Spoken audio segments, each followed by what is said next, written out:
A aula de hoje é a continuação da aula passada sobre a moral e ética, essa é a segunda parte. Então, a gente vai continuar a discutir as questões filosóficas na questão entre a moral e ética, tá?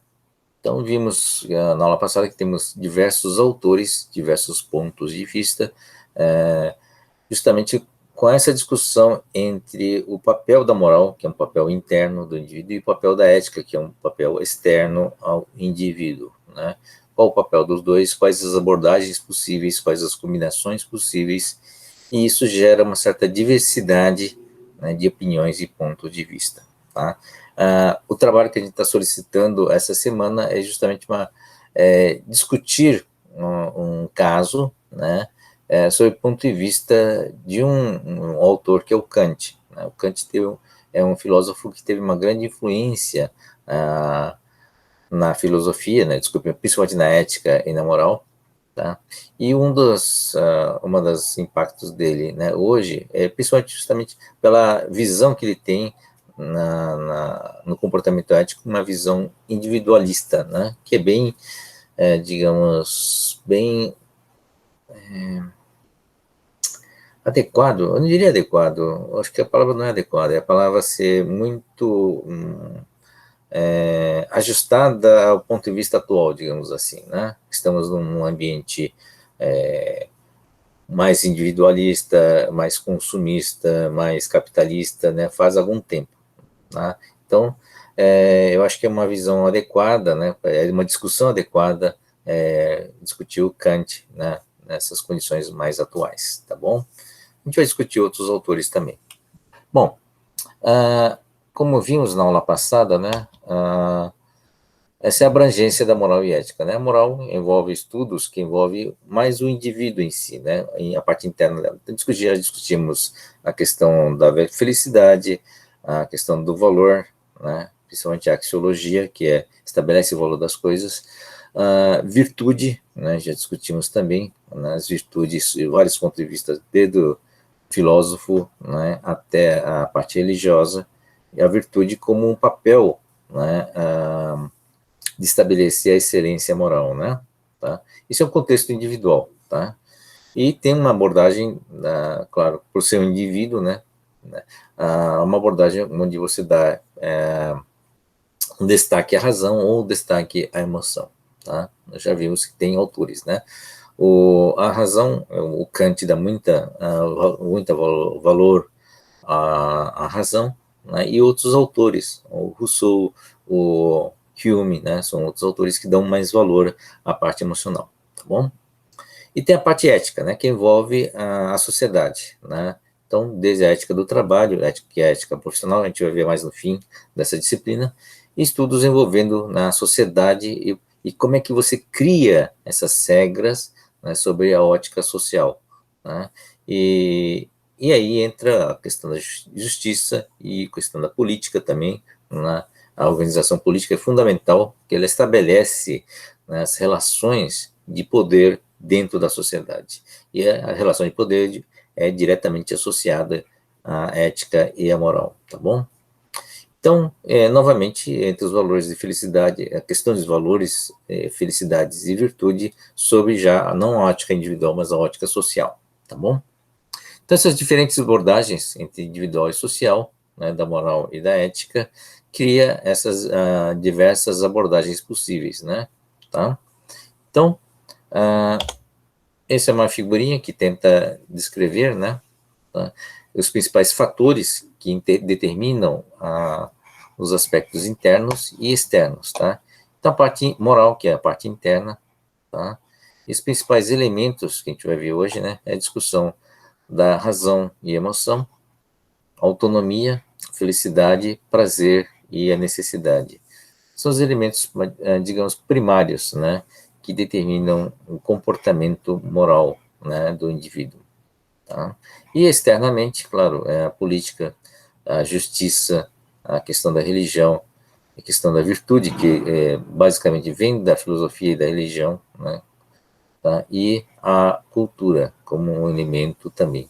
A virtude está nos dois, na verdade, tá? Mas vamos dar um destaque primeiro pela o aspecto ético, principalmente porque alguns elementos da virtude mais fortes veio da religião, tá? Então, são os elementos principais, né, que interferem, né, e eu, em vez de dividir em ética e moral, que às vezes são sinônimos em determinados contextos, eu resolvi separar em dois aspectos: o interno, referente ao indivíduo, e o externo, referente à sociedade, que impõe em cima do indivíduo, impõe comportamento no indivíduo, né, de fora para dentro, tá? Então, é uma discussão entre autonomia, né, é a visão do Kant, né, autonomia e se sujeitar também à autoridade externa, tá? Opa. Bom, vamos discutir pela origem, né? Os fatores internos, quando discutir ética e moral, os autores gregos, né, principalmente os filósofos gregos antigos, eles deram mais, realmente, começaram de dentro para fora, né, começaram a discutir primeiro o indivíduo e o papel do indivíduo e expandiram isso depois num contexto mais social, né. Enquanto que os autores mais recentes, né, já estão numa sociedade, já viram várias, pela história, né, várias sociedades que deram certo, deram errado, o mecanismo do funcionamento da sociedade já está mais estabelecido, você tem já o conceito de nação, Estado de Direito e outros conceitos que ajudaram na formação melhor, né, uma estruturação melhor da justiça e da própria ética coletiva, né, e isso influencia os próprios autores. Então, a proposta passa a vir, passa a ser uma formulação externa, né, dá mais ênfase ao ambiente social para o indivíduo, quer dizer, dá mais ênfase aos fatores externos, tá? Então, mas os primeiros autores que discutiram isso realmente começaram de dentro para fora, né? Começaram entendendo o indivíduo, para a partir do indivíduo montar uma estrutura moral e depois ética, né? Uma estrutura ética que não conflitasse com a parte moral do indivíduo, tá? Então, nós temos esses três filósofos, né? Eles são ligados, na verdade, né? Tá? O primeiro grande filósofo é o Sócrates, né? O discípulo de Sócrates foi o Platão, e depois o discípulo de Platão foi o Aristóteles, tá? Então, tem esses três, são três gerações de filósofos encadeados, né? Em tempos diferentes, e tudo em Atenas, né? Tá? E todos vêm de uma mesma escola, digamos assim, tá? O Sócrates, ele é um filósofo que era mais filósofo de campo, né, digamos assim. Ele vivia realmente junto à comunidade, junto ao ambiente de Atenas, né, e gostava dessa convivência, quer dizer, ele desenvolvia, o seu método consistia realmente em fazer perguntas e ouvir respostas. Era um processo bem interativo em relação à comunidade, em relação ao ambiente onde ele vivia. E deixou nada escrito, né? Tá? Então, o que nós sabemos de Sócrates é através do Platão, tá? Que deixou muita coisa escrita, tá? Aliás, nós temos praticamente, hoje, né, nós temos praticamente todo o material que o Platão deixou, material escrito que ele deixou, tá? O discípulo de Platão foi o Aristóteles, que foi um dos nomes mais brilhantes, né, desses três, tá? Ele discutiu não só a parte ética, como também um monte de outros assuntos, né? Não é o nosso, não vamos discutir isso, mas ele realmente teve uma abrangência maior do que o próprio Platão, tá? A parte específica, né, da ética e moral é um escrito que ele deixou, né, para o filho. Só que eu não tenho aqui a minha referência, mas ele tem essa discussão filosófica e ética num livro específico, né, que ele escreveu, tá? Bom, qual o resumo dessa visão toda, né? Então ele discute principalmente a questão moral, quer dizer, a questão interna dela, né? Então, o Sócrates separava, né, necessidade do corpo e necessidade da alma, tá? Então ele achava que a conduta, o que ele chama de virtuoso, conduta moral, não é virtuosa, é aquela que valoriza o comportamento, né, atende às necessidades da alma, né, tá? E o Platão, Platão já tinha uma separação entre o mundo real e o mundo abstrato, e fazia essa separação, e defendia que a virtude, né, a virtude moral, a excelência moral naqueles quatro virtudes que ele estabeleceu, né, e a justiça social, né, levavam à felicidade da alma, quer dizer, a felicidade do espírito. Tá? Bom, o Aristóteles já é mais pé no chão, né, ele foi bem cientista também, né? Então, criticou um pouco esse idealismo do Platão, né? E ele reconheceu que elementos básicos, como a saúde, liberdade e uma boa situação socioeconômica, né, tá, seriam também elementos fundamentais para alguém ser feliz, né? E isso justificava as ações focando nas ações morais que mantinham essa satisfação. Então, isso volta, você consegue mapear essa visão bem numa pirâmide, nossa pirâmide de necessidades do Maslow, né? Tá? Então, tá aí a pirâmide para lembrar, tá? Todos esses autores dão ênfase, né, no topo da pirâmide, que é a realização pessoal, né, a autoestima, tá? Você, não só autoestima, mas é a realização pessoal, realmente acima da autoestima, né, que você quer, acima do status, que você quer atingir alguma coisa, né, realizar alguma coisa, que o Sócrates chamou de necessidade da alma, o Platão também, a felicidade da alma. Então, o topo da pirâmide, né, sempre teve um foco muito mais forte, né? Mas o Aristóteles lembrou que você precisa lembrar da base, né, também, tá? Claro que a pirâmide de Maslow não existia ainda, né, tá? Mas ele lembrou desses elementos como sendo elementos integrais, né, para a felicidade e também como base, né, como elementos essenciais para o comportamento moral, tá? Em contrário, é quase contemporâneo, né? O Epicuro é um pouquinho depois, acho que é contemporâneo de Aristóteles. Ele tem uma outra visão interessante, né? A gente colocou aqui para fazer esse contraste. Ele fala, esquece a parte, né, o topo da pirâmide, na verdade, esquece a parte de felicidade da alma. O que vale é a felicidade, né, do prazer, decorrente do prazer.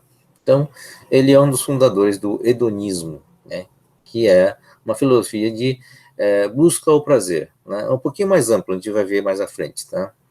Então, as questões, a gente vai ver que não é só prazer, mas a gente vai ver que também evitar as dor também é parte do hedonismo, muito importante. Questões envolvendo prazer, né, tá? Essa é uma discussão dentro do próprio hedonismo, né? Devemos buscar maximizar o prazer, quer dizer, a moral e a ética é justificável tentando se maximizar, quando você tenta maximizar o prazer? Essa é uma questão, né? Ou devemos buscar sempre o mínimo do prazer? Nada errado aí, gente, tá? Só o mínimo necessário, né? Tem a palavra culpa, na verdade eu tirei fora do contexto, tá? Esse decorrente de algumas religiões, principalmente a religião cristã, né? Ela, para tentar reduzir o prazer, né? Ele vincula um outro sentimento chamado culpa ao usufruto do prazer, tá?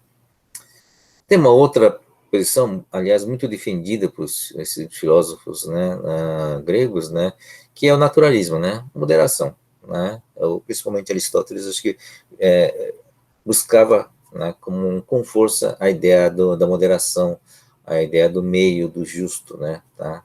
Então, e chama de naturalismo porque acho que é natural sempre tentar ser moderado, né, dentro do contexto, né? Você não vai buscar nem o excesso nem o mínimo, tá?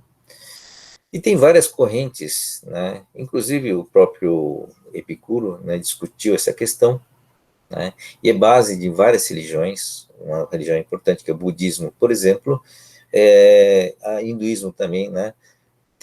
Diz que diz o seguinte, né? No fundo, não é nem máximo e mínimo do prazer. É verdade, você tem que ter o controle sobre o prazer, você tem que ter um domínio sobre o prazer e, eventualmente, você atinge o ideal que você atinge moral é um ideal onde você tem uma completa liberdade em relação ao prazer, ou seja, completa independência, né, em relação ao prazer, que, na verdade, o prazer é um vício, gera uma dominação, né, inclusive não só no seu comportamento, mas na sua forma de pensar, na sua forma de agir, nas estratégias que você estabelece, fica tudo vinculado em relação ao prazer.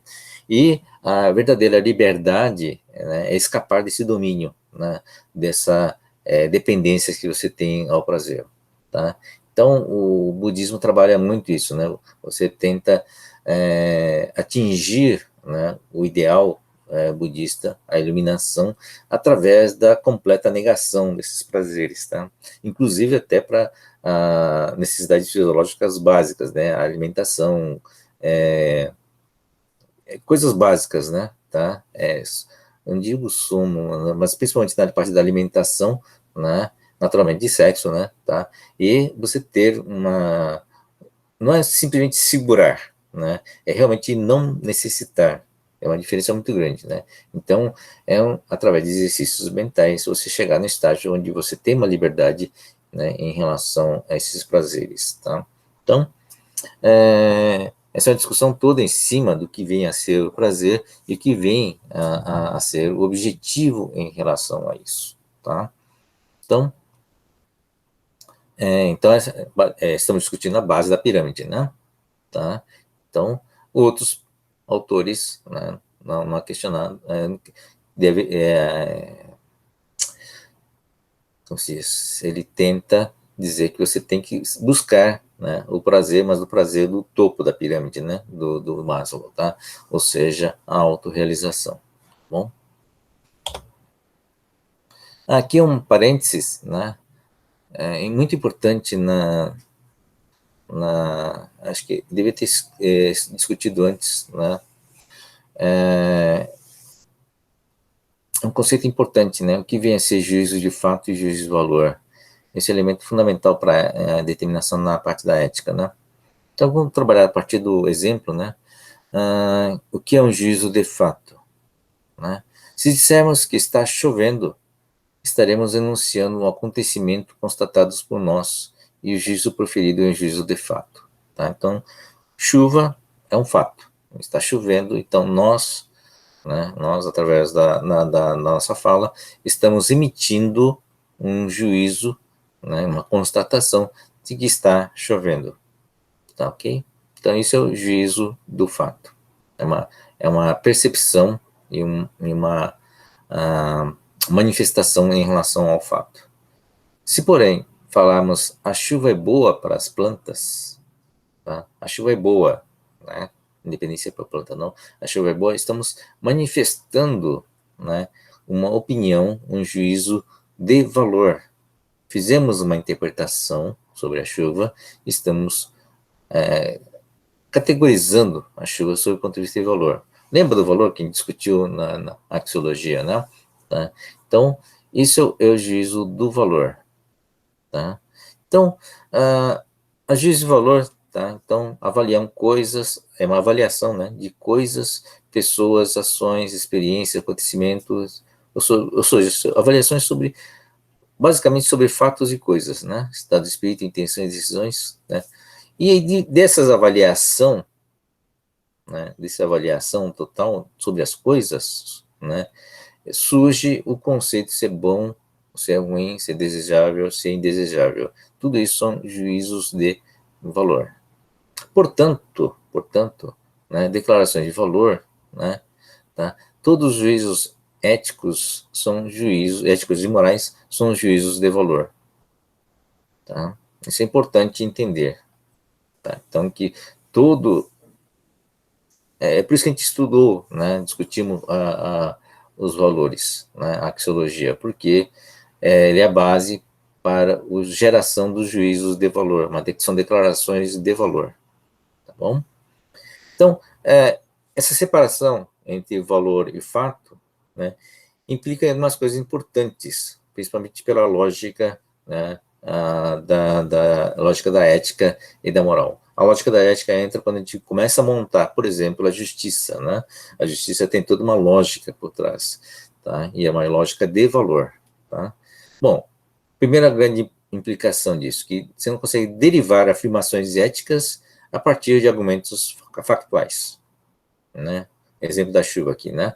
A chuva é ruim, a chuva é ruim, ou chuva é mal, é má, né? Essa é uma declaração de valor, né? Porque causa inundação. Né? Então, você não pode dizer que a chuva é mal porque ele causa inundação. A inundação é um fato, né? Então, será que você pode afirmar, né, julgar a chuva pelo fato? Essa é a questão, né? Então, você derivar afirmações éticas a partir de argumentos factuais. Tá? Será que a chuva tinha intenção realmente de se armar, né, ao causar a inundação? Tá certo? Ou, né, uma outra coisa que você consegue fazer, defender o primeiro, né, defender o fato, né, usando o valor. Tá? O exemplo aqui, ó, não devemos condenar a inundação, né, porque a chuva não tinha intenção de se armar. Tá? O fato está lá, o fato está lá, tá? Mas você não consegue condenar o fato, tá? Por causa por causa usando, né, como argumento o valor. Não sei se vocês entenderam. Esses elementos são fundamentais para você discutir justiça, né? Ou não só justiça, como também a ética, né? Tá? A justiça, você quer estabelecer os fatos para que a partir dos fatos possa fazer o julgamento, possa fazer a avaliação ética, né? Consiga estabelecer os valores éticos envolvidos, tá bom? Então, essa é a relação. Tá? Por isso que a gente quer sempre na justiça, quer saber qual é a verdade, né, dos fatos, para poder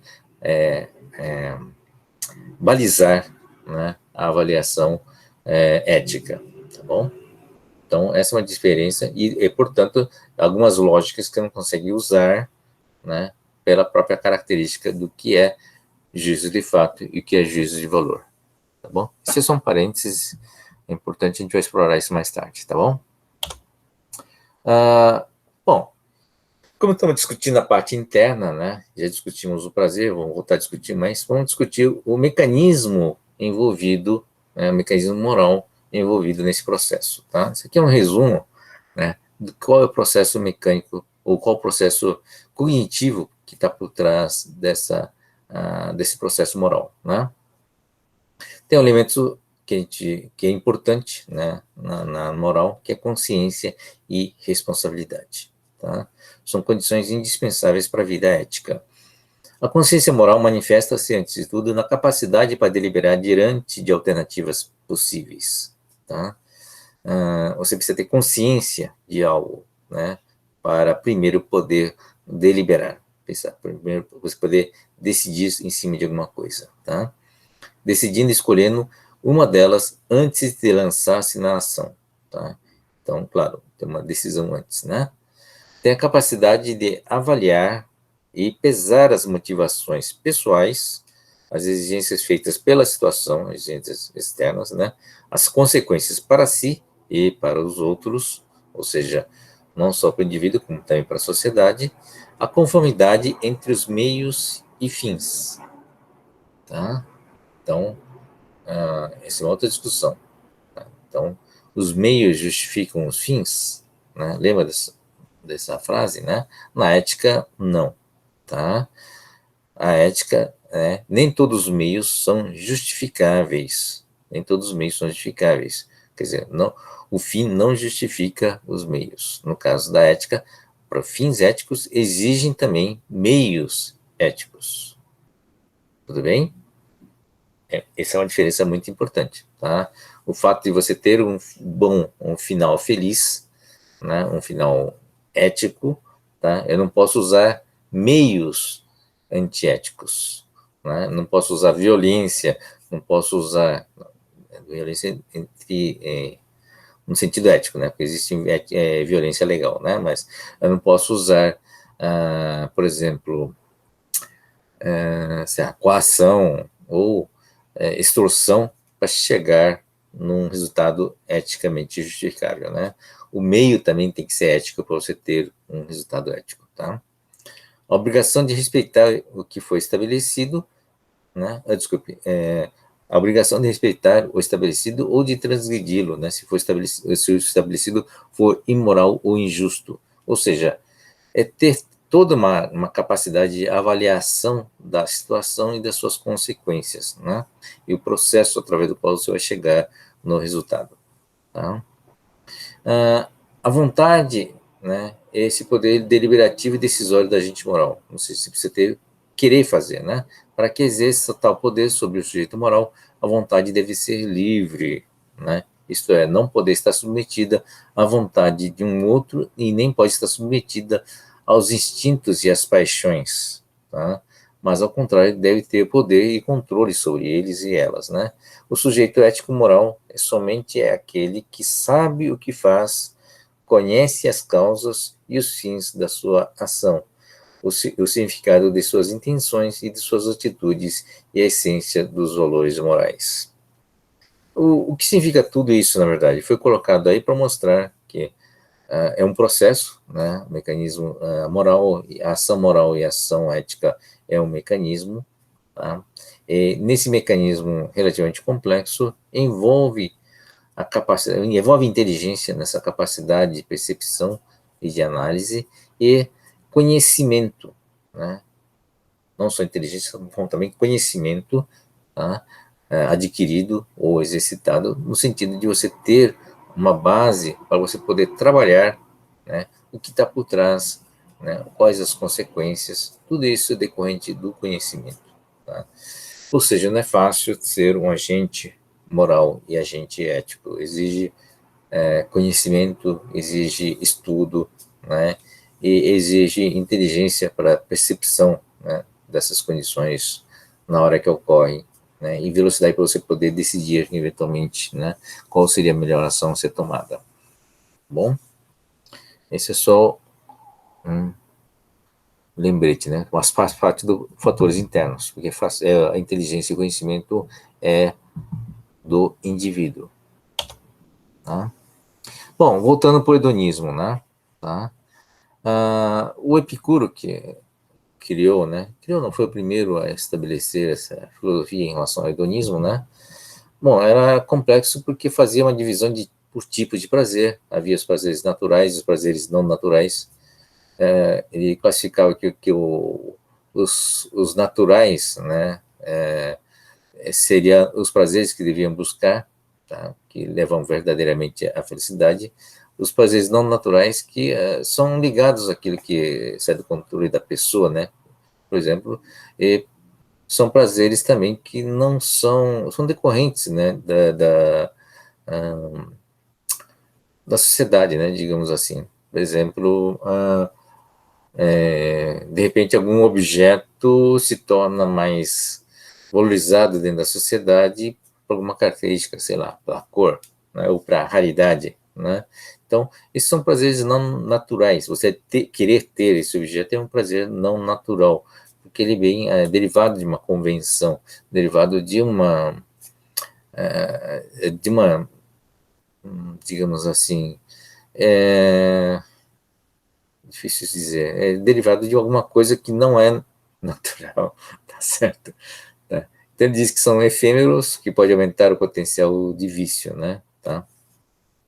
Enquanto que os naturais são os que você nasce com eles, né? Que você faz parte do instinto, né? Tá? E isso, no fundo, não é bem, não faz a natural e não natural não quer dizer individual ou social, tá? Não é essa separação, porque tem algumas necessidades naturais que são sociais, né? Que dependem, queremos ter companheiros, queremos ter amizades, né? Então isso são elementos, são prazeres naturais, né? O que decorre da sociedade, tá? Mas a grande maioria dos não naturais seria alguma coisa que vem de fora, que é imposto, né? De fora, tá? Bom, o hedonismo epicurista não consiste numa busca desenfreada de prazeres, é importante lembrar isso, né? Mas no domínio do desejo e na moderação, e defende o controle dos impulsos e dos desejos, tá bom? Bom, como é que isso se traduz hoje, né? Nos dias de hoje, né? Tá? Contemporaneidade atual é hedonista. A gente não pode esquecer que, não foi colocado aqui, mas o hedonismo também, um elemento importante do hedonismo é não evitar a dor, tá? Não é só ter a busca ao prazer, mas evitar a dor também faz parte do hedonismo, tá? Bom, contemporaneidade hedonista. São as pessoas cada vez mais cercadas por nosso individualismo, tá? Que, tomando de uma forma egoísta, faz com que o ego busque apenas o prazer e satisfação imediata e individual, tá? Não somos nem aquele modelo ideal epicurista, nem um bom vivant dos círculos burgueses modernos, né? Somos consumidores hedonistas, pois o prazer em nosso tempo tornou-se sinônimo de consumo, né? Isso é bem verdade, né? Então, mas será que isso é decorrente de um fator interno individual? Ou seja, o Epicuro provavelmente iria caracterizar esse consumismo nosso como sendo prazer não natural, né? Que está além de matar a fome só, né? Tá? Então, esse consumismo é uma base. Se você olhar novamente, né, a pirâmide do Maslow, ele não é simplesmente uma questão de você atender alguns elementos da base, tá? Todo o nosso processo, a gente viu, né, o processo produtivo é para atender às nossas necessidades. Então, é mais fácil atender a base da pirâmide, né, mas aquele mesmo processo de criação da riqueza vai tentar atender todos os elementos, né, todos os níveis da pirâmide, inclusive os níveis mais altos, tá? São produtos mais difíceis de ser gerados praticamente a partir de um processo, mas nada é impossível, né? Inclusive você pode ter, se a automação, se as máquinas foram capazes de produzir roupas, por exemplo, a automação hoje está permitindo construir coisas abstratas, como por exemplo companheiros digitais, companhias digitais, né? São robôs virtuais, tá? Que conseguem conversar com você, dialogar com você como fosse uma pessoa normal, está sempre disponível, né? Está sempre conversando com você. Aliás, tem alguns experimentos interessantes sobre isso, né? E não sei se já ouviu falar do Alexa, Google, tá? Tem algumas ferramentas do Google, né? O Siri, eles são considerados assistentes digitais, né? Eles obedecem às suas solicitações e tentam atender na medida do possível. Ele atende no nível de informação, né? Não tem como atuar, então atende no nível de informação. Mas existe um nível acima do assistente digital, que é o companheiro digital. Tá? Então, o companheiro digital é uma inteligência artificial, tem a capacidade de fazer diálogo, por exemplo, né? Interagir com você, e com o tempo principalmente quando interagindo com milhares de pessoas, ele começa a entender mais ou menos como é que funciona a cabeça das pessoas, né? Então, os primeiros experimentos, isso já tem mais de anos, né? Os primeiros experimentos lidando com os companheiros digitais, né, mostram que muitas pessoas começam a preferir o companheiro digital do que as pessoas reais. Isso é uma coisa muito interessante. Mas por quê? Né? Porque o companheiro digital não vai falar mal de você, né? Não vai criticá-lo, está sempre disponível, né? Está sempre aí, tem a palavra certa na hora certa, né? Tá? Porque já foi treinado para isso, sabe o que funciona, o que não funciona, o que gera, bem no hedonismo, né? Gera prazer, o que não gera prazer. Então, esses elementos todos, né, fazem com que você tenha uma máquina automática capaz de começar a atender, né, alguns elementos da pirâmide que antes não era possível. A automação está permitindo fazer isso, gerar produtos capazes de atender, né, alguma coisa acima dessa pirâmide. Então, nós estamos cada vez mais consumistas, né? Então, o Galbraith já tinha essa preocupação, né, em relação ao consumo, porque, tá bom, tem máquinas que estão capazes de produzir, né, para atender a nossas necessidades, mas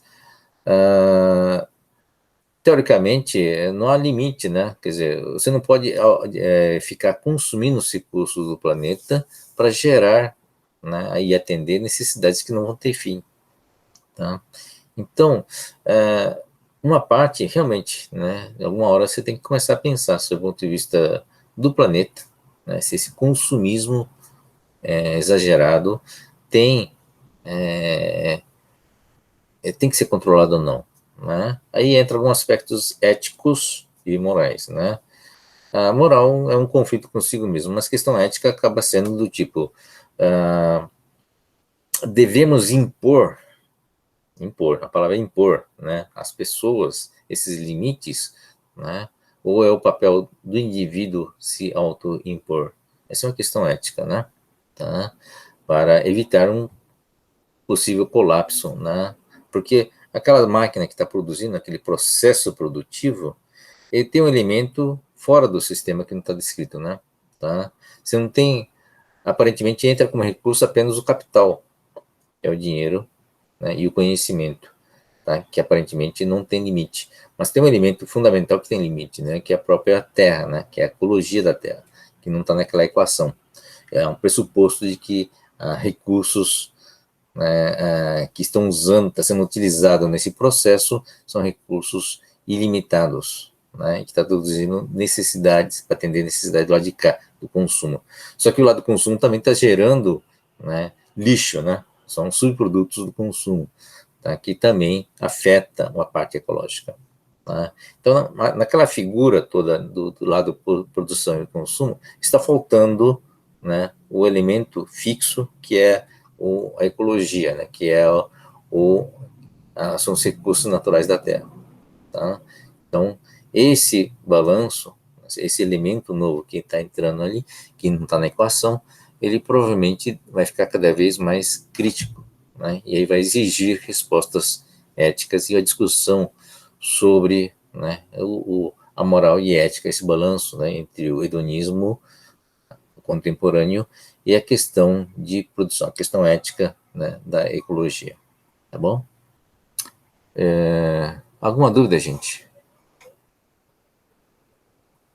Não sei se tem que dar uma pausa porque começa a desenfrear, a falar e não dou oportunidade para vocês.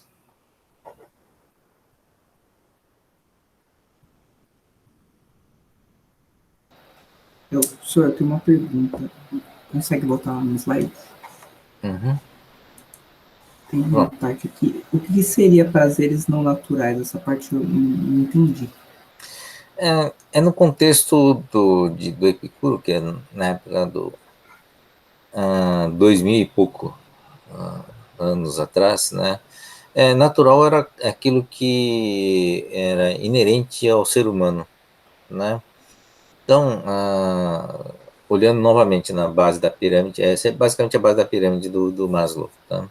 Então, necessidades fisiológicas, necessidade de segurança, né? São considerados os prazeres naturais, tá? Decorrentes, né, do atendimento dessas necessidades naturais, básicas, né? Tá?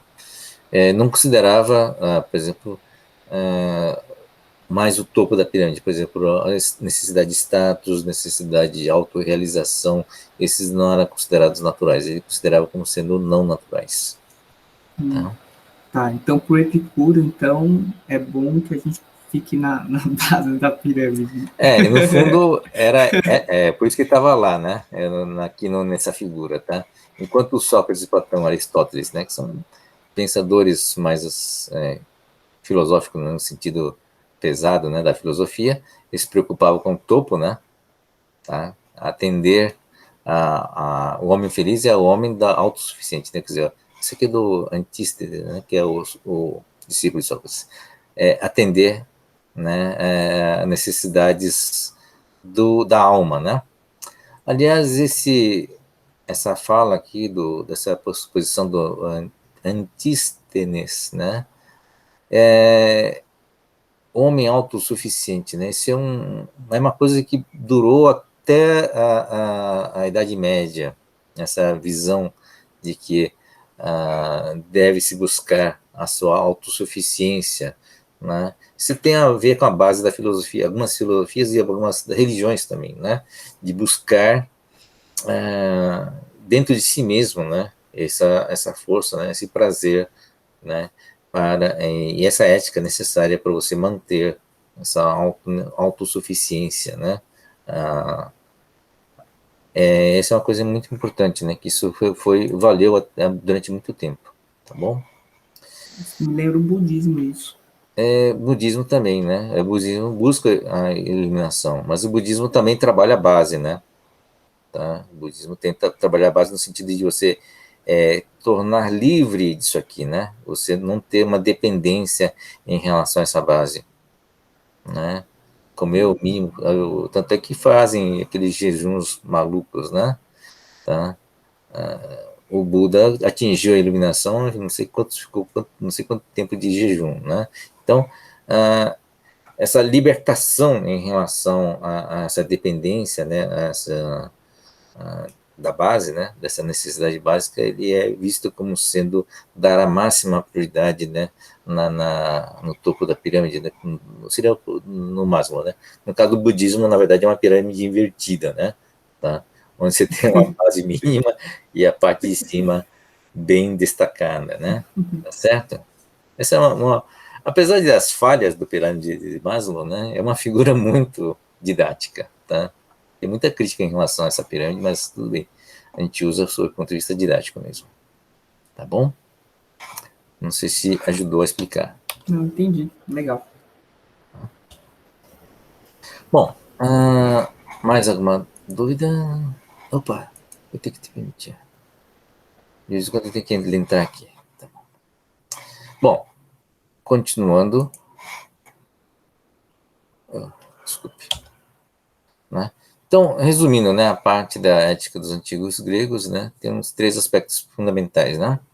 Racionalismo, um destaque, Aristóteles, o Sócrates também, né? A vida virtuosa é agir em conformidade com a razão, tá? Então, por que é interno, tá? Veja, é interno, a razão é um atributo interno, né, da pessoa. Conhecer o bem, ou seja, conhecimento é fundamental também. O desejo, até, tá? E guia a nossa vontade até ele, né? Tá certo? Então, esse é o uso da razão. Naturalismo, que é a vida virtuosa, é agir de conformidade com a natureza, ou seja, ter uma ação moderada em relação aos prazeres naturais, tá? É o nosso ethos, né? Que é uma parte de todo, que nós somos uma parte do todo natural, né? E essa inseparabilidade entre a ética e a política, esse é um aspecto interessante, né? Por quê? Ele monta um castelo a partir de dentro, né? Tá? E aí faz com que, para você ter uma conformidade ética em relação à sociedade, você precisa ter uma atuação política, tá? Ou seja, a existência compartilhada com outros também, que permite, né, a nossa liberdade, né, a nossa justiça e a felicidade também, tá? Então, a política e a justiça são fortemente ligadas, né? Tá? Então, a gente esquece disso, né? Com a nossa política atual, tá? Mas não podemos esquecer que nosso poder do Estado está lá, o legislativo que faz as leis, né? A justiça que cuida de executar as leis, né? E o executivo que vai funcionar para fazer esse mecanismo todo funcionar, né? Tá bom? Então, a política está associado à parte ética, por incrível que possa parecer, né? A base da própria ética, né? Na verdade, o conceito da ética é a política, né? A consequência é a política, tá? Então, essa é uma visão dos gregos, né? Dos filósofos gregos, que a partir do processo interno se chega na sociedade, né? Tá bom? Um pouquinho mais recente, né? Em 1800, entre 1800 e 1900, Rousseau já é mais recente, né?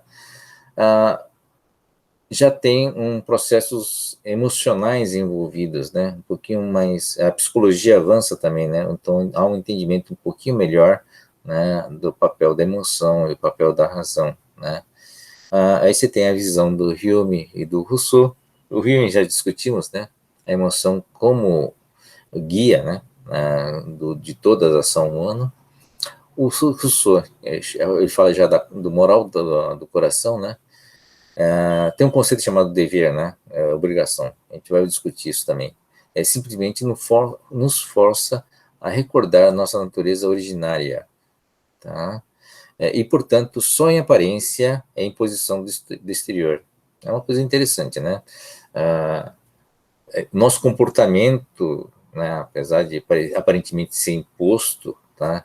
Ele decorrente, né, de um processo interno, tá? É isso que ele está falando. Obedecendo ao dever, né, ou à lei divina, no caso da religião, o dever é um conceito que vem da religião, tá? Estamos obedecendo a nós mesmos, aos nossos sentimentos e às nossas emoções, e não à nossa razão. Né? Ele diz que a razão é responsável pela sociedade egoísta e perversa. É importante isso, né?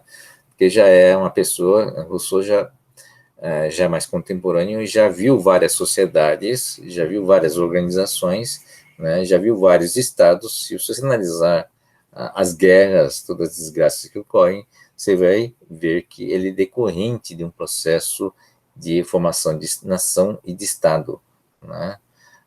Os conceitos, por exemplo, de nação é uma coisa relativamente recente, né? Tem 200, 300 anos, tá?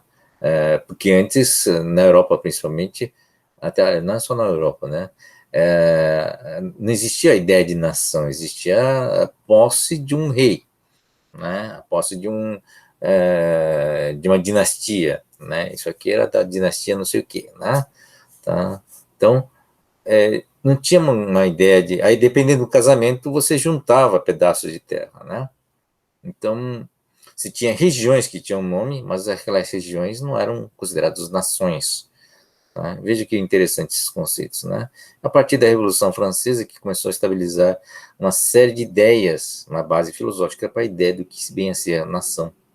Tá? E, em cima da nação, você tem um Estado para organizar essa nação. Tá? Então, a própria ideia de nação é uma coisa recente, né, relativamente recente, e aí o Rousseau, né, tem já uma oportunidade de observar o papel do Estado, né, e da nação, e o racionalismo em cima disso, e em função disso ele tem essa posição, tá, que é a razão que te gera, né, a razão que está nos Estados, né, na ética, né, e gera uma sociedade egoísta e perversa, tá bom? Até vale um estudo mais profundo desse assunto, tá? Mas acho que não temos condições nem tempo para isso. Mas é uma posição muito interessante, muito relevante, na verdade. Discutir Estado é uma coisa importante, né? Bom, o Kant, novamente, né? Tá bom. Opõe-se à moral do coração de Rousseau, né? Ele volta mais para a questão do papel da razão, né, na ética, tá? Então, ele acha que não existe bondade natural e, por natureza, diz Kant, né, somos todos egoístas, ambiciosos, destrutivos, agressivos, cruéis, etc, etc, etc, né? Ávidos de prazeres que nunca nos saciam e pelos quais matamos, mentimos e roubamos. Mas é extremamente pessimista, na verdade, né? Veja que a diferença em relação ao Nietzsche, né? Nietzsche também acha que é isso mesmo, né? São todos egoístas, ambiciosos, só que isso é bom porque geramos resultados positivos, né? Sempre do ponto de vista, tá? Justamente por isso que precisamos do dever, novamente a palavra dever, tá? Para nos formarmos seres morais, tá? Bom, esses são os fatores discutindo a razão e a emoção, né? Razão pura e teórica e prática são universais. Essa é uma coisa interessante, né? Como ele tem uma base filosófica e matemática, o Kant também tem atuação matemática, então ele fala o seguinte, razão, usando a razão, ele é universal, né? Tem uma parte teórica, tem a parte prática, mas ele é universal. Uma pessoa usando a razão vai chegar nos mesmos resultados, independente do local e das condições, tá? Então, pode variar no tempo e no espaço, dependendo do conteúdo, da base de conhecimento, tal, mas de maneira geral ele é relativamente estável e universal, tá? Então, ele tem um conceito chamado imperativo categórico, né, que exprime da seguinte forma, tá? Agir em conformidade apenas com a máxima que possa querer que se torne uma lei universal. Basicamente é o seguinte, né? Bom, ele decompôs em 3 outras máximas morais, mas basicamente é o seguinte: use-se a razão e tente achar os princípios que possam ser princípios fundamentais e universais. Tá? Então, se alguém pensa, não quer dizer que você precisa fazer sempre o meu trabalho e refazer o seu trabalho de raciocínio de alguém. Se alguém falou que isso é baseado em razão, cabe uma certa análise, mas você pode adotar, né, sem precisar entrar muito a fundo nessa questão. Tá? Mas, enfim, ele diz o seguinte, né, mas o fato de você aceitar significa que você pensou, você, o indivíduo, usou a razão e pensou sobre essa questão, esse princípio. Tá? Então, é uma visão interna mesmo. Né? Age como se a máxima de tua ação devesse ser erigida por tua vontade em lei universal com a natureza. Né? Segundo, age de maneira tal que trates a humanidade, tanto na tua pessoa como na pessoa outra pessoa, sempre como um fim e nunca como um meio.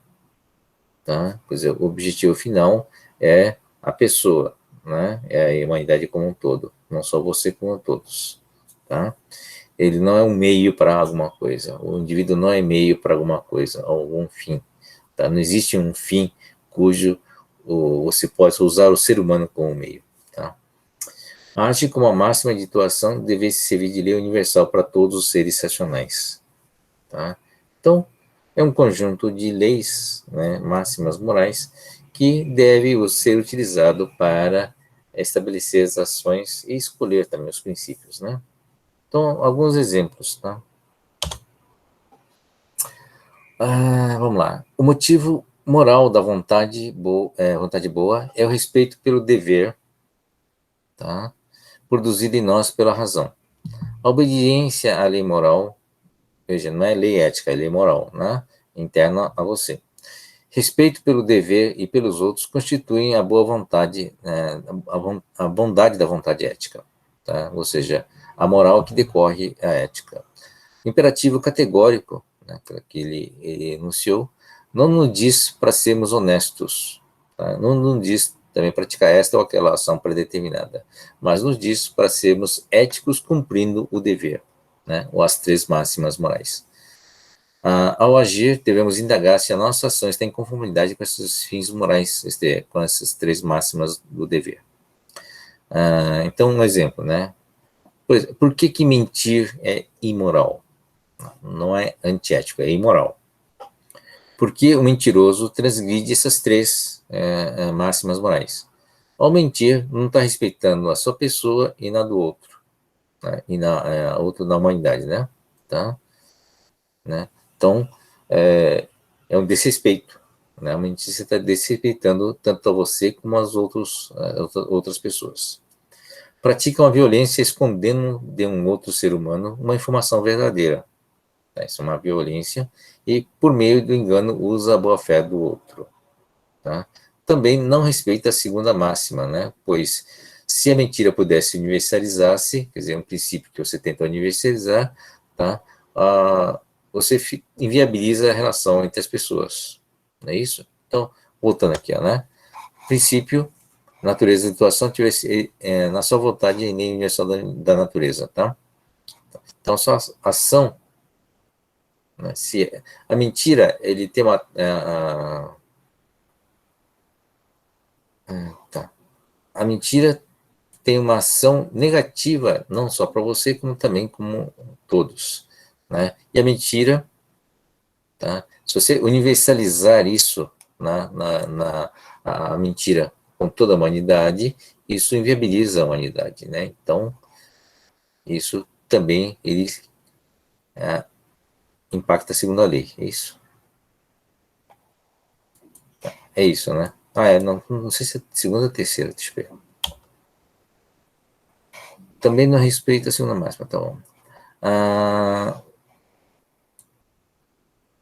Também não respeita a segunda, acho que é a terceira máxima isso aqui. Pois se você universalizasse, o gênero humano deveria abdicar da razão e do conhecimento, da reflexão e da crítica e da capacidade para deliberar ou escolher, vivendo na mais completa ignorância, no erro e na ilusão. Tá? Bom, a mentira realmente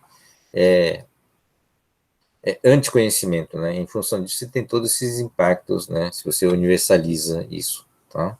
Então, mentira é imoral porque realmente tem, ele nega as três máximas, né? Do Kant aqui, o imperativo categórico. Por que um político corrupto é imoral? Porque transgride as três máximas também.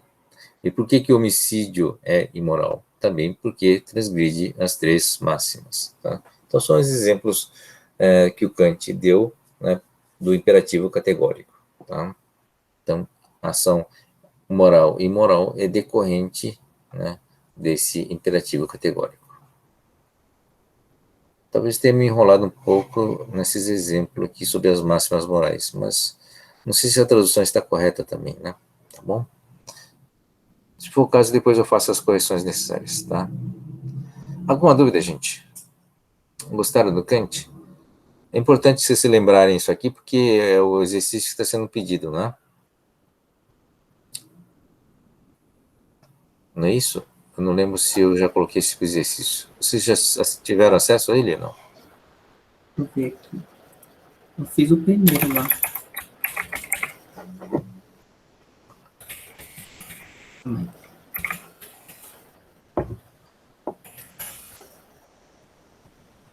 Você colocou hoje? Eu acho que sim, não sei se está disponível. Eu vou ver aqui. É o 7, né? Exercício 7. Tá bom. Não. Tá, Tá aqui, exercício 7. Acho que edita. Deixa eu ver se ele edita. Ah, tá. É em relação com pandemia, né? na ação do Kant, tá bom. Então diz o seguinte, a pandemia do Covid-19 tem muitos tratamentos, mas o principal e mais importante desse conjunto, né, de tratamentos é que podemos agrupar com medicamentos sociais, como a vacinação. A vacinação, apesar de ser individual, ele tem um efeito social, né? Você precisa ter um número mínimo, né, de pessoas vacinadas na população para que tenha efetividade. O distanciamento social e o uso de máscaras também são medicamentos sociais. Esses medicamentos sociais, né, dependem da adoção coletiva para serem eficazes, né, e são fortemente influenciados pela comunicação da mídia e pela opinião pública. O resultado dessa medicina social, o resultado de uma medicina social ineficaz, pode resultar não apenas em mais mortes, mas também em colapso de hospitais, né, e também gerar desigualdades e vulnerabilidades. É para discutir essa questão de medicamentos sociais sob o ponto de vista da ética e moral kantiana. Tá, ok? Por que ética e moral kantiana? Porque ele está vendo, sob o ponto de vista individual, alguma coisa de adoção desses medicamentos sociais, mas ele tem impacto social. Tá? Se der tempo, a gente discute um pouquinho mais essa questão da relação de ética kantiana e a sociedade. Tá? Voltando aqui. Só para fechar esse negócio do Kant, das três, como é que fala?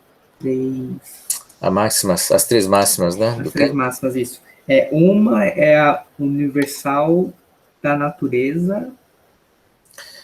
Uma vem isso, a universal porque eu não entendi a diferença.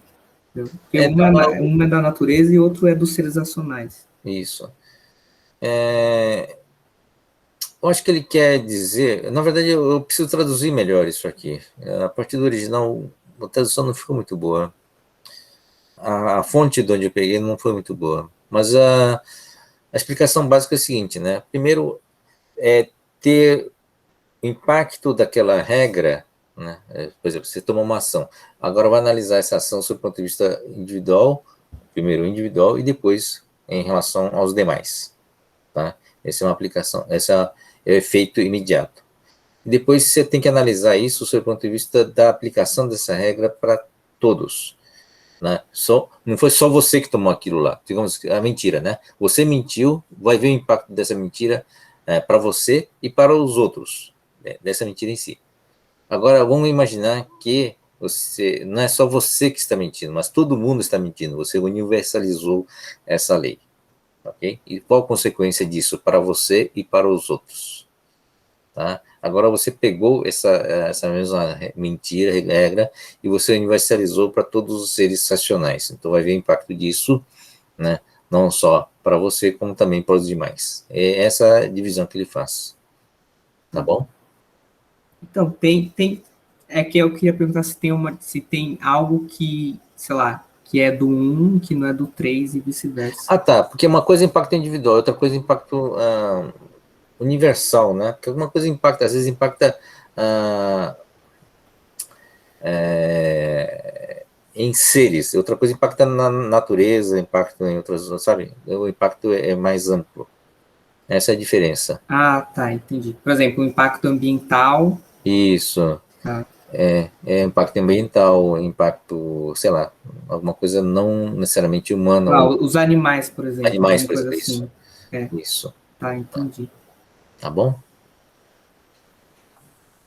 Então, mas acho que está mal escrito, eu concordo com você. Precisa ser melhorado isso. O processo de tradução não é muito fácil isso. Tá bom? Mas dá para entender mais ou menos, né, o que ele quis dizer, né? Então, a partir dali, você consegue, usando raciocínio, né, estabelecer-se algumas regras, né, que serão morais ou não. Você consegue dizer se aquilo é moral ou não. Essa é a ideia geral.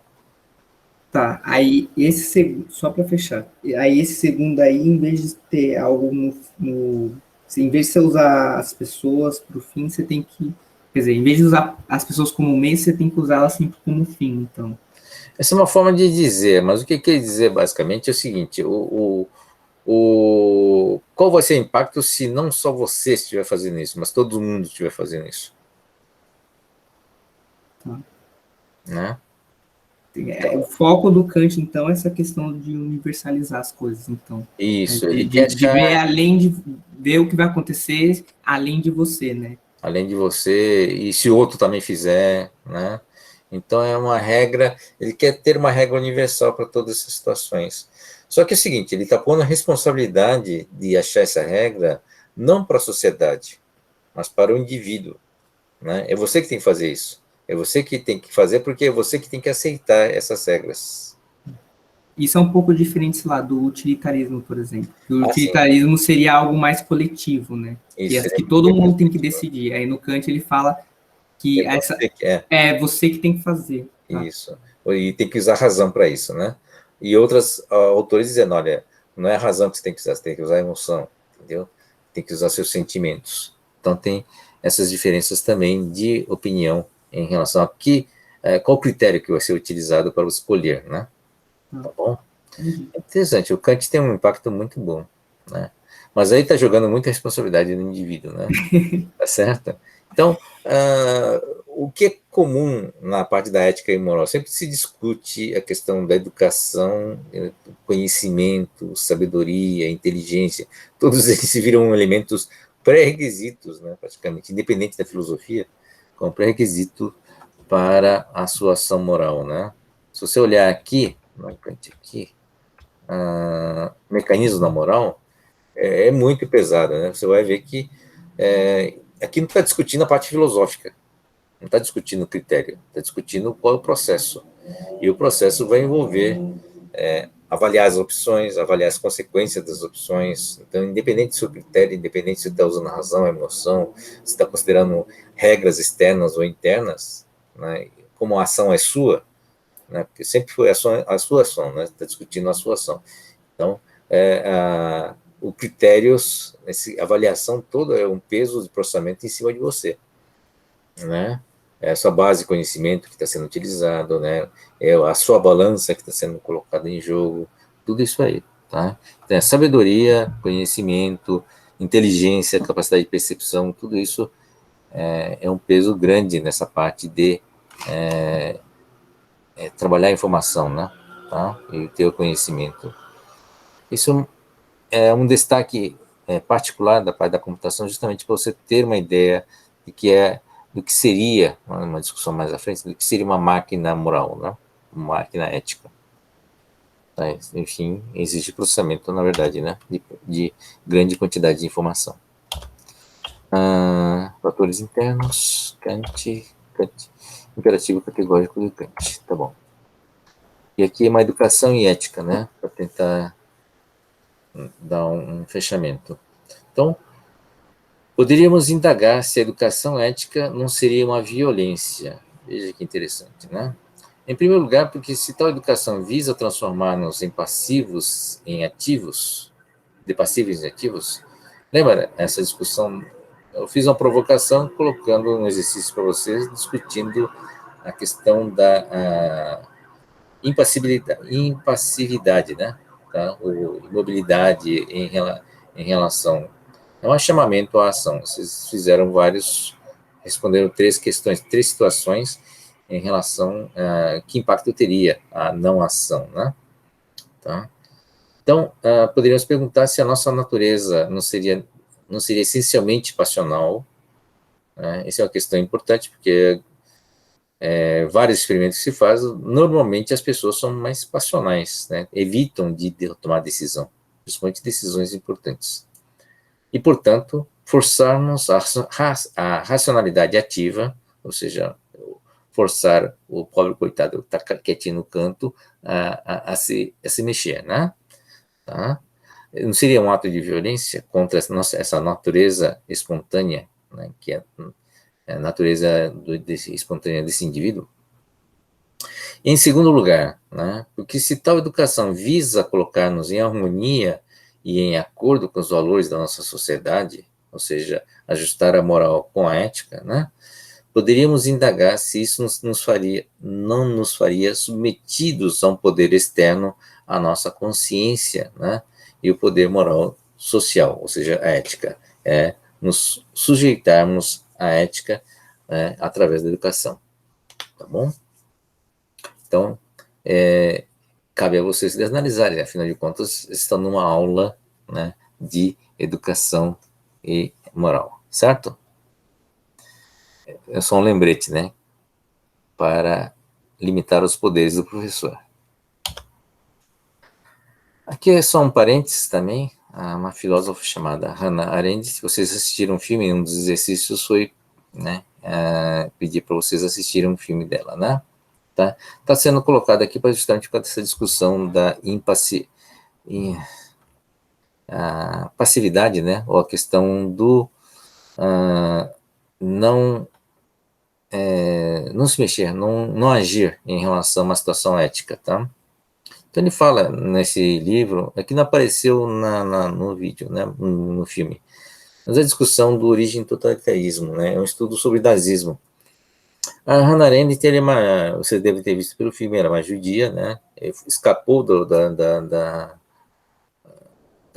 antes, né, do início da Segunda Guerra, fugiu para os Estados Unidos, se não me engano, né, e depois que a guerra acabou, ela acompanhou mais ou menos, pensou sobre o processo do que veio a ser o nazismo, né? Ela é alemã e um dos questionamentos grandes que tem é como é que alguém consegue controlar, né, todo um país inteiro, né, inclusive a alma mesmo, né, das pessoas de um país de pessoas educadas, né, pessoas com um excelente nível educacional naquela época, né, tá, e disciplinados, né. Então, são essas questões que ela estudou, né, e uma das conclusões desse livro que ela coloca, né, nesse Origem do Totalitarismo,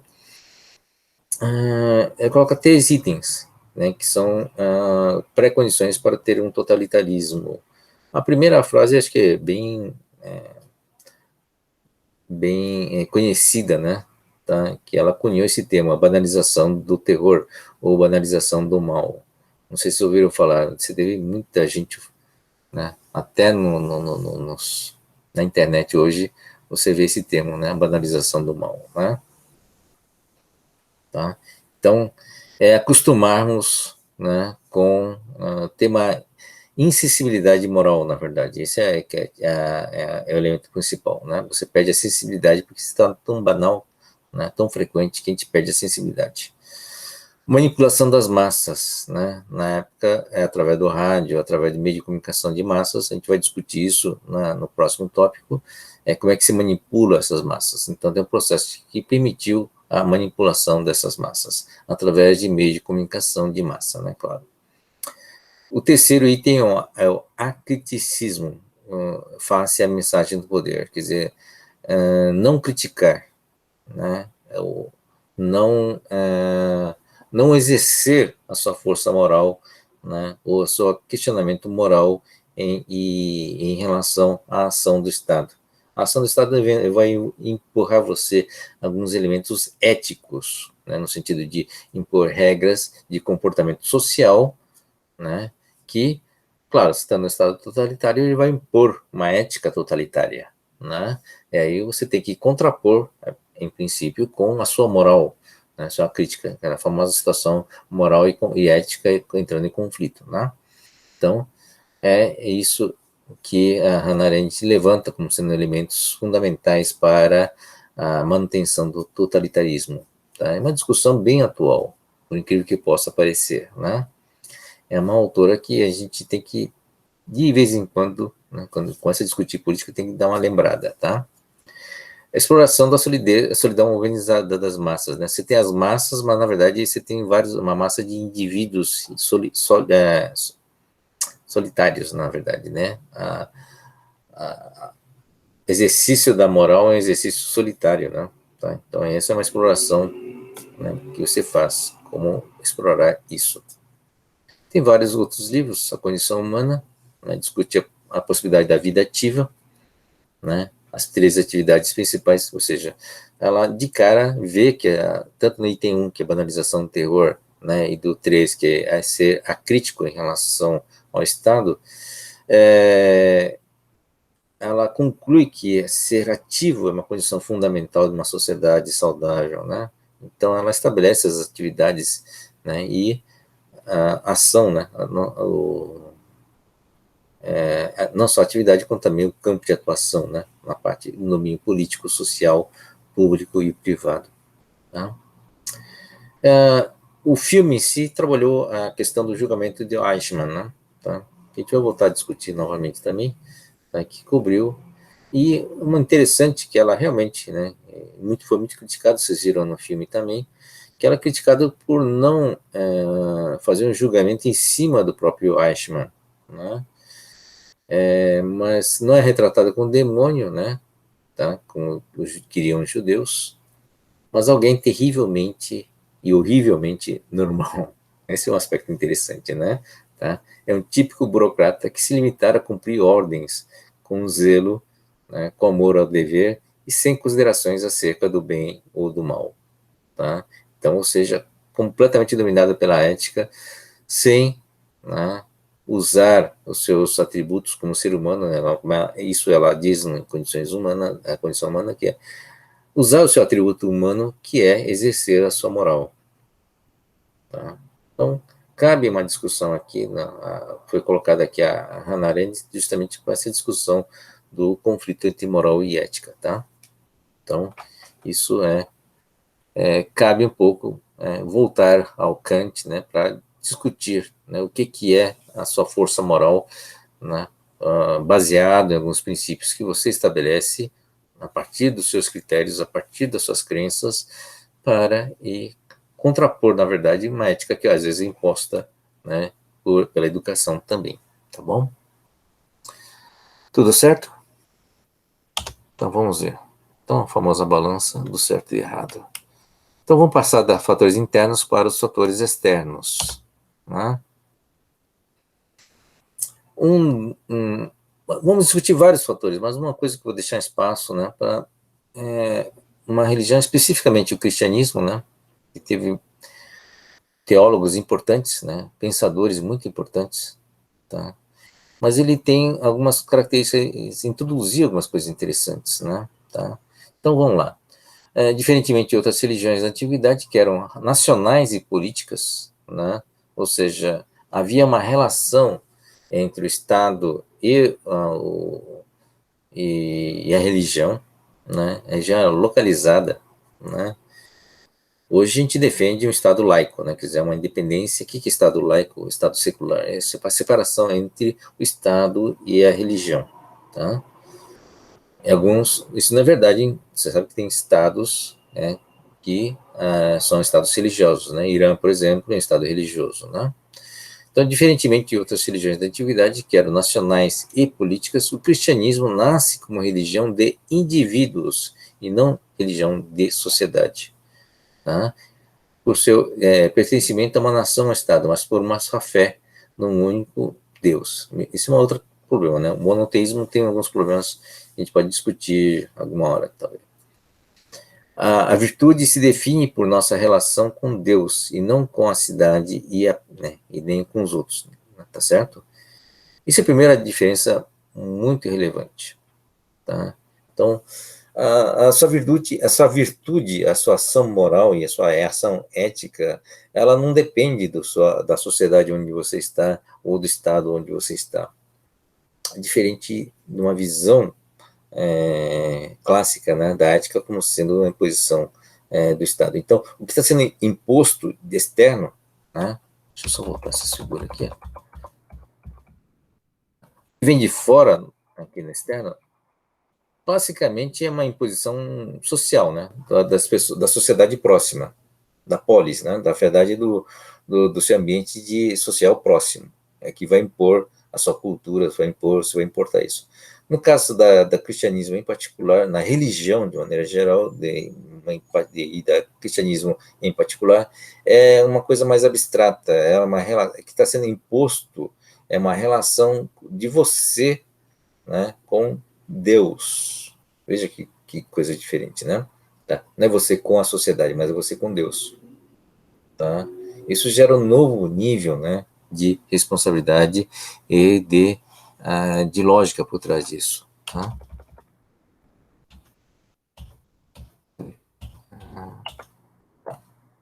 Então, segundo item, nós somos dotados de vontade livre, né, livre-arbítrio. São precondições que a religião está impondo. Na verdade, ele está impondo isso. Tá? Por que está impondo? Está dizendo que o nosso impulso para usar esse livre-arbítrio, que na verdade não necessariamente é verdade, né, ele impõe para o mal e para o pecado. Né? Isso é uma coisa muito importante. Daí vem alguns conceitos como a culpa, né? Isso você acaba usando o livre-arbítrio para transgressões das leis divinas, né? Então precisamos do auxílio divino para tornarmos morais.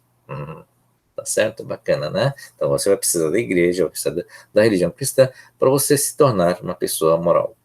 Tá? Então o cristianismo passa a considerar que o ser humano em si e por si mesmo, incapaz de realizar bens e as virtudes. Tá? Tal concepção leva a introduzir uma nova ideia na moral, que é a ideia do dever, que a gente discutiu já antes. Tá? Então, o Kant também usa isso. Né? Então, não só Kant, viu? Mas vários autores, um monte de autores, usam o dever, né? A palavra dever, ou obrigação, né? Como sendo a relação entre a ética e a moral, né, do comportamento moral. Tá? Então, essa é uma das contribuições do cristianismo, né, para essa discussão dos fatores externos, né, no comportamento humano. Tá bom? Bom, outros fatores externos, né, que a gente está vendo aqui é a justiça. Tá? Voltando aqui, bem nessa figurinha aqui, a justiça. Tá? A justiça é consequência da política, tá?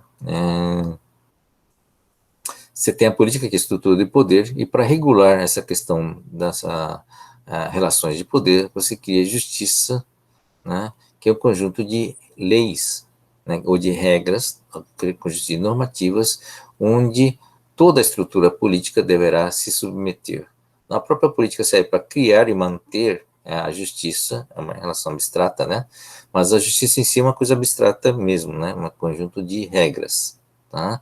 E você cria, né, em torno dessa estrutura abstrata, né, os relacionamentos humanos na sociedade e na estrutura de poder. Então, essa é a ideia da política. Tá? A política é uma organização social e distribuição de poder, regrada, né, normatizada pela justiça. Tá bom? Então, os antigos, né, os filósofos antigos, falava claramente a importância, né, da ética em relação à política, tá? Mas isso justamente para conseguir derivar a justiça, tá? Então vamos ver o que isso implica, né? Então, na justiça, temos alguns princípios.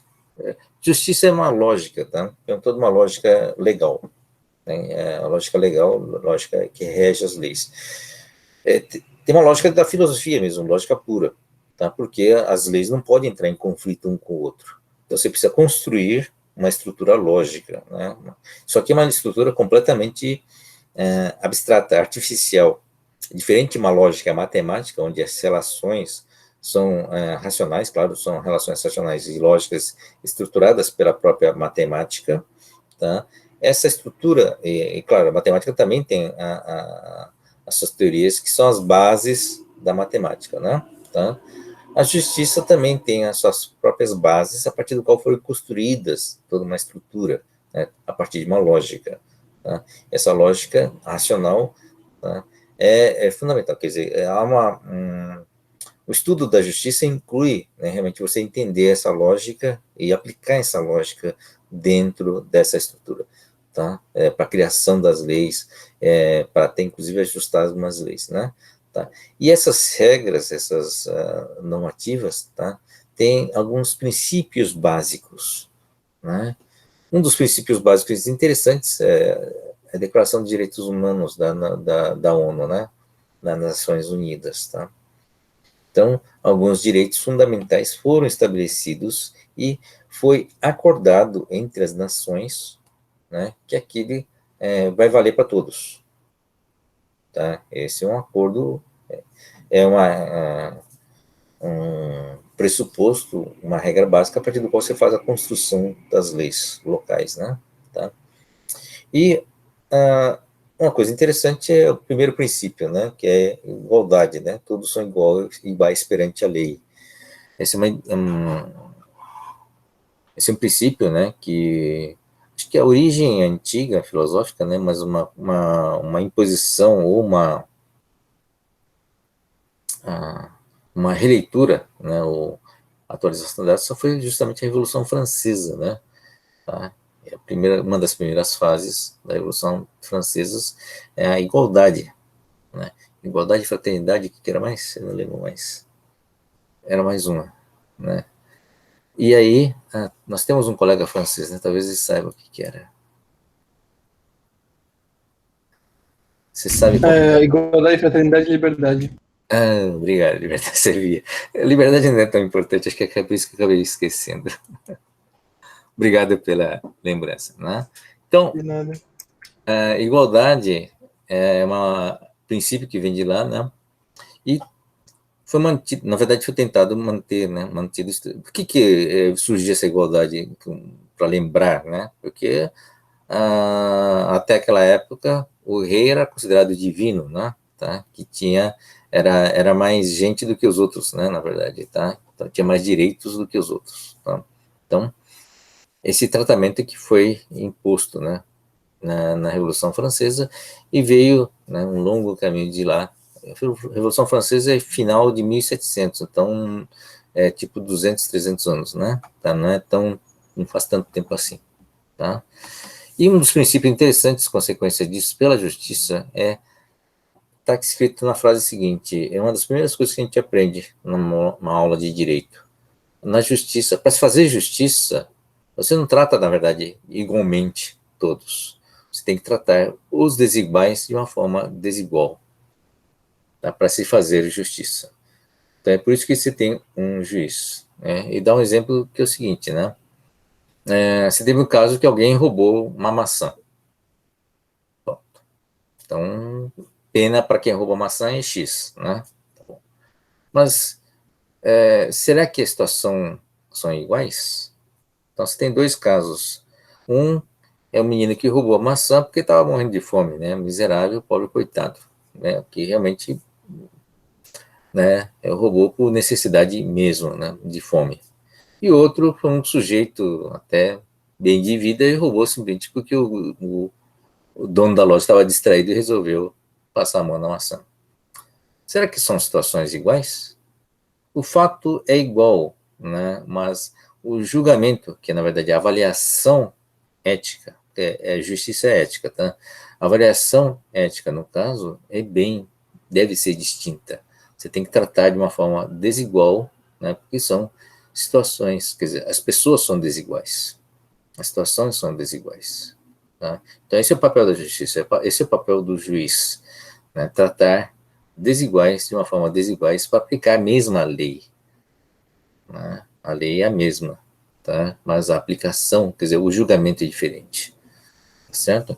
Então, esse é o conceito básico que está por trás da justiça. Então, é puramente humano, né? Na verdade, é puramente uma aplicação de umas regras abstratas mesmo, né? Então, vem aquela grande questão, né? Mas, caramba, como é que escolho as regras, então? Né? Se tem que ser, é o mesmo problema do Kant, né? O Kant diz, não, usa a razão, a sua razão, para estabelecer as leis, mas a situação é tão complexa hoje em dia, né? A sociedade é uma coisa tão complicada, como é que eu consigo me virar nisso, nessa situação? Eu tenho que avaliar uma série de coisas individuais, né? Tá? Então, como é o fator externo, né, estamos discutindo isso, quais são os princípios, a partir dos princípios, quais regras, quais são as leis que a gente deve construir, né? Tem algumas ideias, umas ideias comum, né? É chamado, eu deixei no original em inglês, porque estava difícil de traduzir isso para o português, tá? É uma coisa chamada Original Position, OP, né? E também outro nome disso é chamado o Veil of Ignorance, ou o véu da ignorância, né? Tá?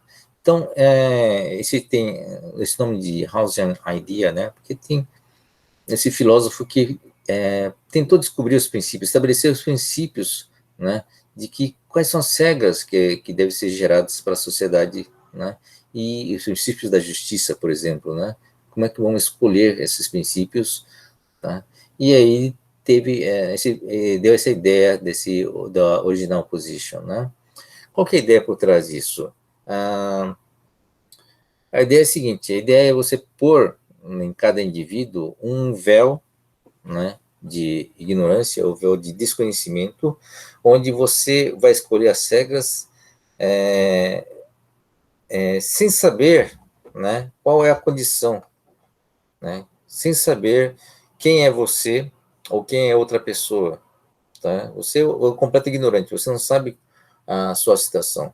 Então, você vai escolher as regras, né, que vai reger esses relacionamentos sem ter o devido conhecimento, né, a partir de uma posição neutra. Então, tira desse sujeito todas as opções de contexto para tentar fazer com que ele estabeleça as regras de uma forma mais neutra possível, mais, digamos, mais pura possível. Então, esse era o princípio desse original position, né? Ou veio o véu da ignorância, tá? Você estabelecer as regras a partir de desconhecimento, a partir de você ter uma posição completamente neutra, né? Obter a posição neutra a partir da ignorância do contexto, tá? Então, e ele justificava que ao fazer isso, usando esse processo, você consegue estabelecer uma série de regras, né, mais justas, né? São princípios jurídicos mais justos e mais neutros, né, tá? Para a sociedade, tá bom? Outros princípios interessantes que não foi colocado aqui, por exemplo, é do Rousseau, né? Ele criou um termo muito importante que a gente usa, talvez eu venha a fazer a transparência especificamente para isso, que é o conceito de contrato social, né? Então, Rousseau já defendia que não havia evitar uma questão dessa discussão de racionalidade, mas para simplificar, você estabelece uma série de regras e faz um contrato social com essa regra. Quer dizer, todas as pessoas daquela comunidade concordam com aquelas regras, tá? Simplesmente isso. E essa é a ideia de contrato social, tá?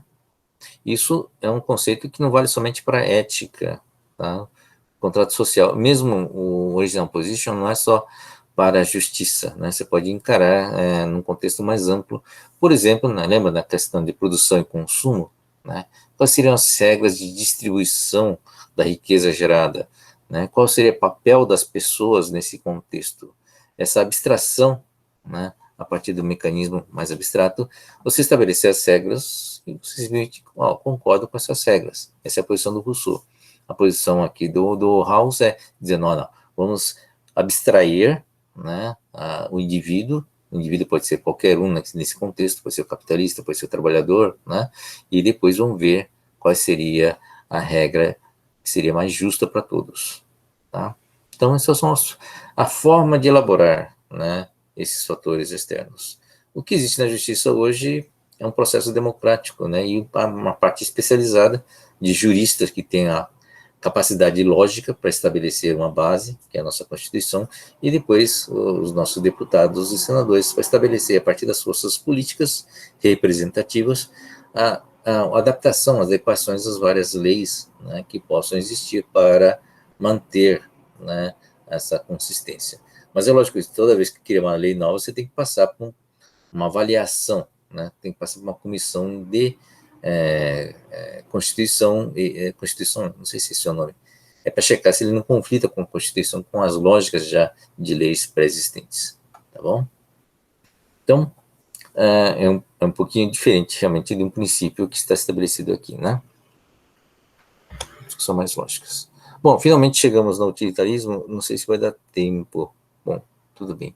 A gente pode discutir na próxima aula. Mas queria fazer uma introdução rápida, né, no utilitarismo, que é uma regra externa, né, diferente das regras que a gente viu até agora, do Kant, né, dos fatores internos, o utilitarismo é um fator externo, tá? Então, tem um histórico desse filósofo, Jeremy Bentham, né? Então, vamos lá, ele tem alguns princípios, os 3 princípios que ele estabeleceu aqui, né? Fala que a natureza colocou a humanidade sob o governo de 2 mestres soberanos, a dor e o prazer, né? Tá?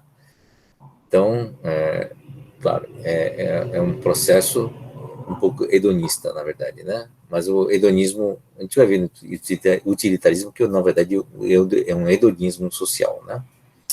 Cabe a eles apontar o que devemos fazer. O princípio de utilidade entende-se aquele princípio que aprova ou desaprova qualquer ação de acordo com a tendência que parece ter de aumentar ou diminuir a felicidade, ou seja, aumentar ou diminuir o prazer e aumentar ou diminuir a dor, né? Então ele criou uma coisa chamada cálculo hedônico, né? Visão do hedonismo, né? Dor e prazer, hein?